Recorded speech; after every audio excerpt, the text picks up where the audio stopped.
Are you a lover of all things dark and creepy, of graveyards and monsters, haunted houses and spooky legends? Then welcome to Lore. I'm Aaron Mankey. For close to 10 years now, I've been sharing history's darkest stories with millions of listeners around the world. Tune in each week as we explore the folklore, ghost tales, and local legends that delivered the chills you're looking for. Learn more and subscribe today over at lorepodcast.com. A Swift Kick in the Ass, episode 144.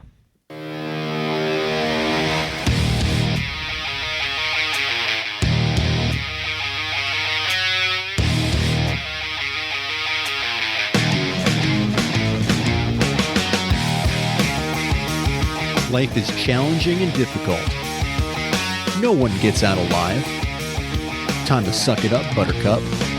Get ready for a monster-sized boot, aimed to help you get traction on personal change and get living.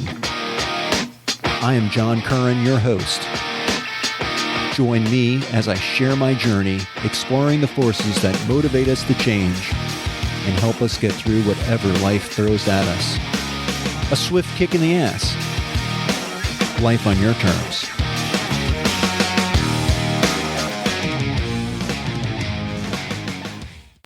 Welcome to another episode of A Swift Kick in the Ass. This is your host, John Curran, and today's topic, loving your stress. Damn. Did John just say love your stress? Yeah, I did. I've been, I got introduced to a TV show or a docuseries, I guess, documentary or docuseries, not sure, with Chris Hemsworth, who plays Thor on the Marvel movies. This show is produced through National Geographic, and it's called Limitless. And, you know, Chris Hemsworth is a pretty big dude and everything, and you know, keeps in shape and plays all these action heroes and everything. He's a movie star, right? But he's a lot like us. If you watch this, you might really see how relatable he is and see how human he is. I think this showed the human side of Chris Hemsworth, which is really, really cool. But not the point of this episode. So Chris Hemsworth talks about his relationship with stress. And in fact, this is really about my relationship with stress as well, because I can't speak for Chris Hemsworth. I'm not him. And you can go ahead and check that out if you want to, but it's pretty cool. But we talk about kind of establishing a good relationship with our stress. You know, stress is never going to go away. Stress is a part of life. In fact, we want stress. Some stress is good. And in fact, there's a term called eustress that is the term for good stress. If we don't have stress, you know, stress gives us form, it gives us function, and it keeps us together. If we didn't have stress, we just would be a blob. And I don't think any of us really want to be a blob. So we want some stress in our life. And when we're overstressed and we're, you know, strained by that and it's chronic and it wears us down, I mean, that's not good. It's not good to be chronically stressed.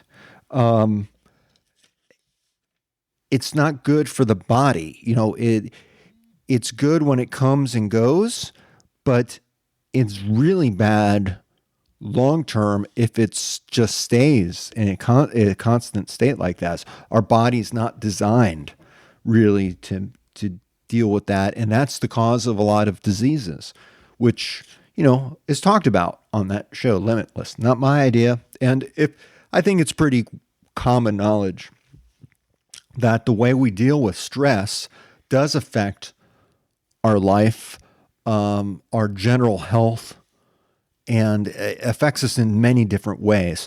It does affect our emotions. Are we, do we have a short fuse? Are we just lashing out at people when they say hello? That could be a product of stress in your life. Most likely has nothing to do with them and everything to do with you. We might go into that in another episode. So just remember that. But stress itself, as I said, it's a natural part of life. It's not going away. We need to just accept that. And in some cases, I think we need to improve our relationship with stress. And what I mean by that is, like we talk about embracing the suck. Well, getting closer to your stress and forming a better relationship with your stress is kind of what I'm saying with embracing the suck. Recognize and accept whatever's going on. Stress is defined as any type of change that causes physical, emotional, or psychological strain. Now, I'm not a medical doctor. I'm not a healthcare professional in that, in a clinical sense. Administrative, yes, but not clinical. Ask my wife, I have no bedside manner. Cha-ching. I think I got a new toy. I don't know if that's playing. I might need to cut that out. Sorry about that. Okay. In any case, we're not going to talk about, I like to talk a little bit about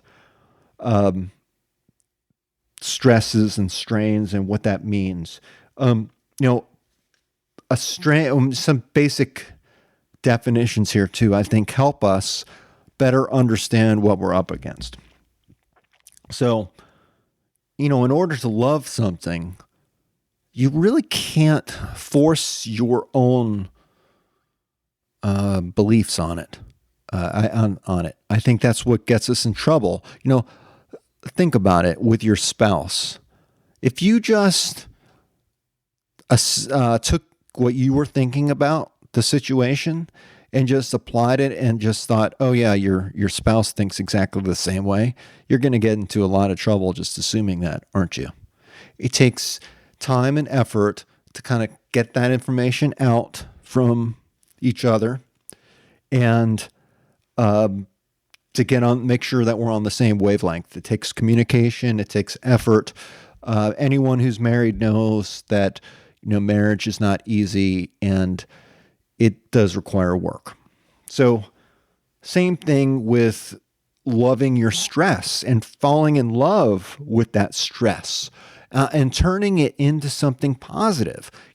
Instead of giving stress such a bad name and trying to avoid it and trying to create this stress-free life, it's a bunch of BS. Our life is always going to have stress in it. What we want to do is encourage good stress and create good stress. Things that change us in physical, emotional, or psychological ways for the better.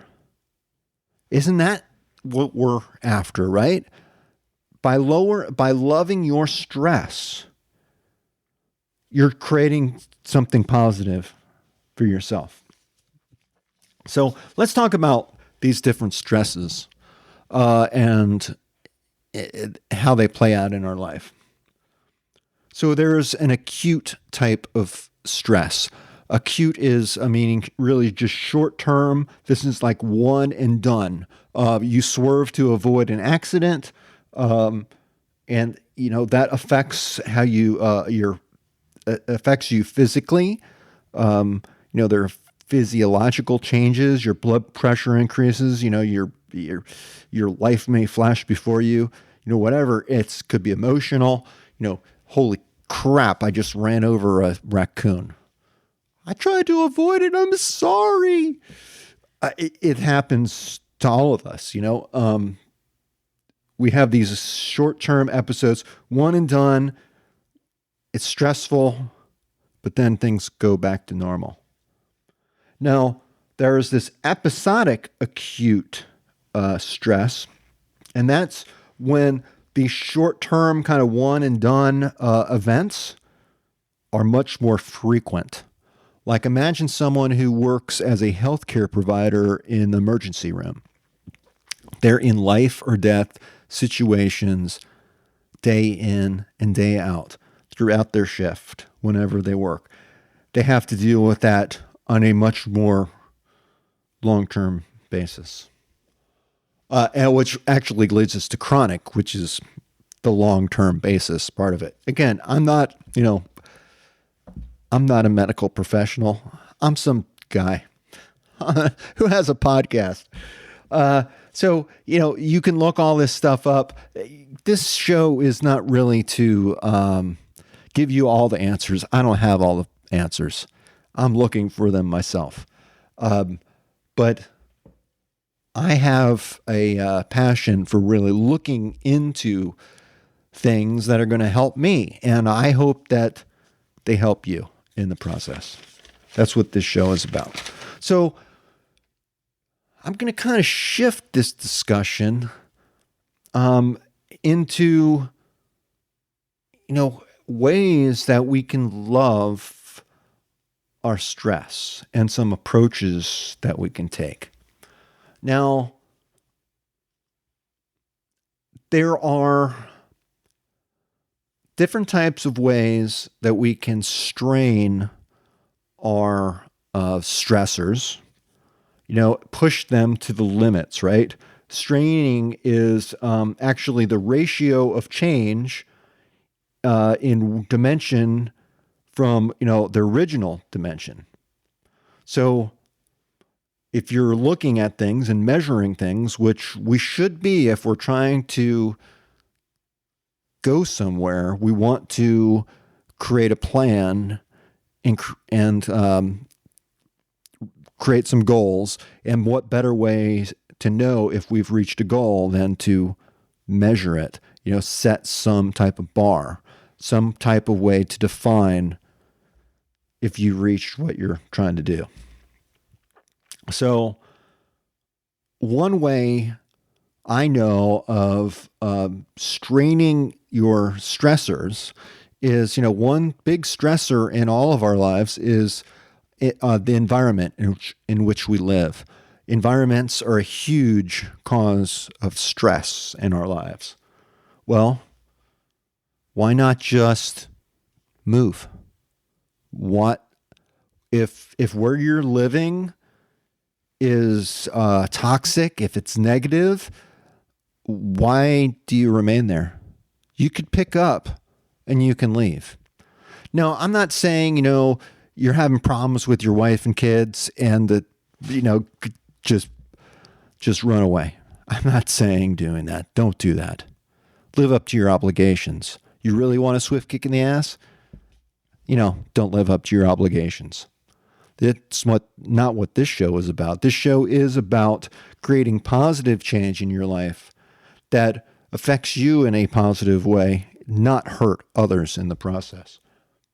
So, but if you want to recreate yourself and start new, one of the best ways to do that is just to cut your ties where you are, move away, create a new life for yourself somewhere else. New place to live, new job. I'm not saying change your name. I'm not saying change your identity or anything like that. But parts of your identity will change through the experience of doing that. So I've done that several times. I did that as out of high school. I left home and went to school. I went away to college. And then when I was in college, I decided, I want to go to graduate school. So I moved out of Florida entirely and moved up into Georgia to get my graduate degree. I was working full-time, going to school full-time to pursue my education. When you have a goal in mind, like getting an education, it's kind of spelled out for you what you need to do. And that plays back into something I talked about a few episodes back, and that was about the importance of roles, taking on a role in your change, whatever change you're trying to create in your life. It often helps to take on a role. Like, so I took on the role of student when I left Florida and moved to Georgia. I went there to pursue my education. And boy, did I get educated. And at the end of my stay in Georgia, I was married. I was graduated with 2 master's degrees, married, and we had our first child. So it was a good move. I strained, I created a lot of stress in my life over that time period because I was, working full time. I was paying my way through school. So I didn't take out really any loans for that up until the last year. But that is one case to where I just decided I'm going to start new. And I actually did that again when I moved up here to Richmond, Virginia. I decided, I was so tired of Atlanta. I had spent 15 years there. I was stressed to the max. I mean, talk about strain. I did not even get out of the driveway and road rage would hit me. I just hated living there. So you know what? I transferred. I mean, I didn't transfer, but I guess I did transfer. Transferred locations, and I went from Atlanta to Richmond. And I did it in such a way that my employer actually paid for my move, and I had a paycheck the entire way. I had the support of my work. They wanted me to move to Richmond. They were willing to pay for it. So I was able to get what I wanted and have them pay for it. How awesome is that? That's what I'm talking about, loving your stress and falling in love with your stress. Feed it in positive ways that benefit you. You can leverage your resources and leverage what you want to get more of what you want out of life. Kick it in the ass. That's what this show is about. So if you may not be able to just cut all your ties, get up and leave. I certainly can't do that. I have a friend who recently kind of started putting a plan in action to do that. And I just love it. He's also getting out of Florida. He put his condo up for sale. It was sold in one day. But before he put his house up or his condo up for sale, he made sure that he was able to get a license for his. He's a professional, mental health professional, so he has a license, and he got his Colorado license first. And then as soon as that all went through and he had that in hand, he, put in his notice at work, he sold his house and, started taking steps. And next month he will be living in Colorado. Less than 30 days, he's out of there. That is so freaking cool. And, yes, it was stressful. Yes, he strained his relationship with his current life. He's getting something so much better, and he has this opportunity now to create his life in any such way that he feels. I think in some ways that's easier to do when you're starting fresh. You have all these opportunities to make different decisions that affect the quality of your life. And it's easier to create opportunities for those decisions when everything is brand new and you're starting fresh. But I'm not willing to do that. I'm not willing to give up my house or move. It's important that I stay where I'm at right now. It's important to get the most out of my life, but I want to stay put. not only for the sake of my kids, but the sake of my wife. And I mean, I like my setup here. I've got it pretty good. I need to make some changes, but who doesn't? Again, it's all part of life, and part of what I'm telling you, it's time for you to fall in love with your life and fall in love with the stressors, and realize that they're not going away, but that you can make the best out of them and turn them into a good thing. If there's bad stress in your life, you need to shed that and replace it with something good. Habits, this also boils down into habits, and I know it's probably time for me to wrap things up, but so much of life is a habit. And what I mean is that we just walk through life not thinking about things. There's so much going on in life. We'd be overwhelmed if we didn't have habits. If we had to think about everything that we did every step of the way, we wouldn't get out our door. It's crazy. And the world seems to be getting crazier. But you can control that. You can control the stress from that. Take that into your own hands and figure it out for yourself and how to make that work for you. No one else is going to do it but you. And so how are you going to change your stress and have a better relationship with your stress? How are you going to give it flowers? How are you going to start dating your stress? Think about it. If you're dating someone, you're really getting to know them, right? And in that process, hopefully you fall in love, about them. You see their flaws, and it doesn't matter because you love them. That's a pretty good feeling. So I'm going to end it there. But fall in love with your stress. I think you'll be better off for it.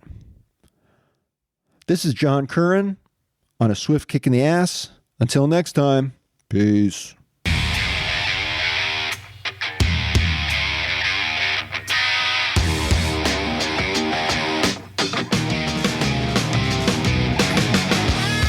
This marks the end of another episode of A Swift Kick in the Ass, placing it directly in the can. As much as I like to talk, even I have my limits. It's time to go. Catch me on the next show. For better or worse, whether you like us or not, please leave comments wherever you get your podcasts. Follow us on Twitter. Visit our home on the interweb. I think you can leave me a voicemail there. You can also email me at john@aswiftkickintheass.com. It's been my extreme pleasure. I hope you got a lot out of it. I hope you got your ass moving. Until then, until the next time, I'm out of here. Peace.